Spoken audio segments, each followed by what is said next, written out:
are threatened with pollution. Our parks are overcrowded. Our seashores overburdened. Green fields and dense forests are disappearing. A few years ago, we were greatly concerned about the ugly American. Today, we must act to prevent an ugly America. For once the battle is lost,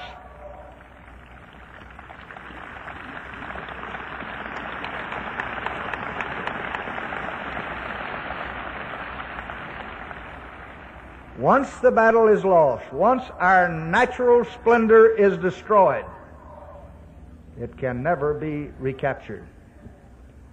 And once man can no longer walk with beauty or wonder at nature, his spirit will wither and his sustenance be wasted. A third place to build the great society is in the classrooms of America. There your children's lives will be shaped. Our society will not be great until every young mind is set free to scan the farthest reaches of thought and imagination. We are still far from that goal. Today, 8 million adult Americans, more than the entire population of Michigan, have not finished 5 years of school. Nearly 20 million have not finished 8 years of school. Nearly 54 million, more than 1/4 of all America, have not even finished high school. Each year, more than 100,000 high school graduates with proved ability do not enter college because they cannot afford it. And if we cannot educate today's youth, what will we do in 1970, when elementary school enrollment will be 5 million greater than 1960, and high school enrollment will rise by 5 million, and college enrollment will increase by more than 3 million? In many places, classrooms are overcrowded and curricula are outdated. Most of our qualified teachers are underpaid, and many of our paid teachers are unqualified.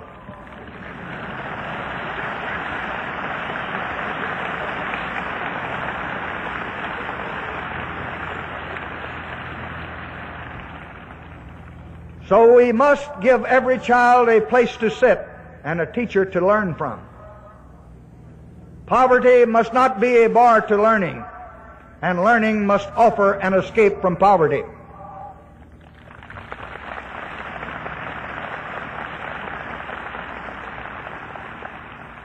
But more classrooms and more teachers are not enough.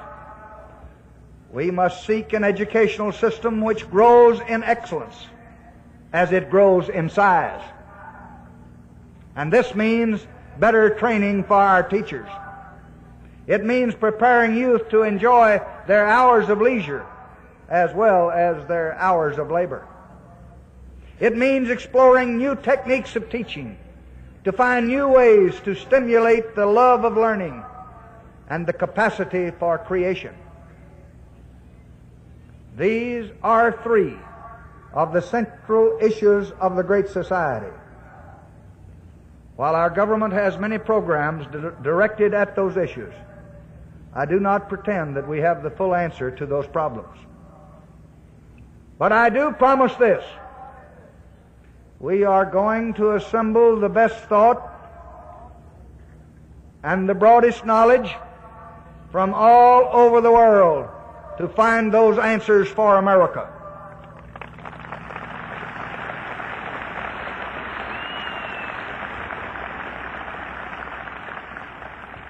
I intend to establish working groups to prepare a series of White House conferences and meetings on the cities, on natural beauty, on the quality of education, and on other emerging challenges.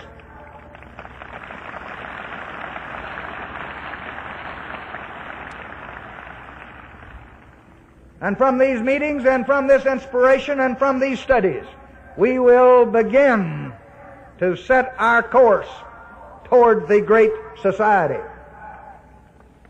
The solution to these problems not rest on a massive program in Washington, nor can it rely solely on the strained resources of local authority.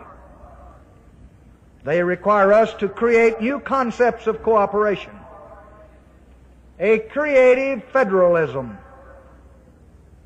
between the national capital and the leaders of local communities.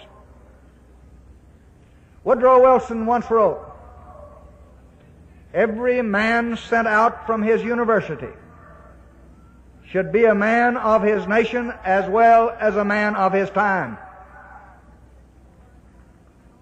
Within your lifetime, powerful forces already loosed will take us toward a way of life beyond the realm of our experience, almost beyond the bounds of our imagination. For better or for worse, your generation has been appointed by history to deal with those problems and to lead America toward a new age. You have the chance never before afforded to any people in any age. You can help build a society where the demands of morality and the needs of the spirit can be realized in the life of the nation. So will you join in the battle to give every citizen the full equality which God enjoins and the law requires, whatever his belief or race or the color of his skin?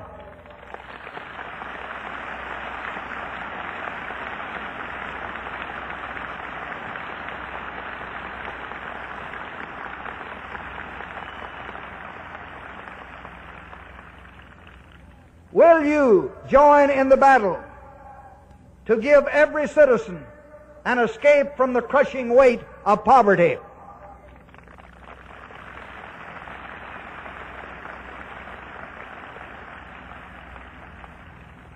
Will you join in the battle to make it possible for all nations to live in enduring peace as neighbors and not as mortal enemies?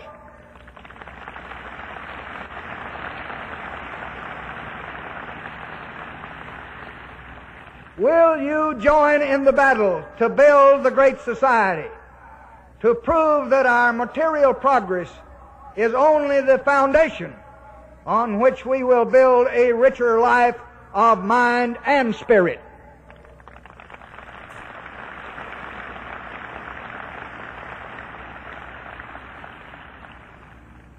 There are those timid souls that say this battle cannot be won, that we are condemned to a soulless wealth.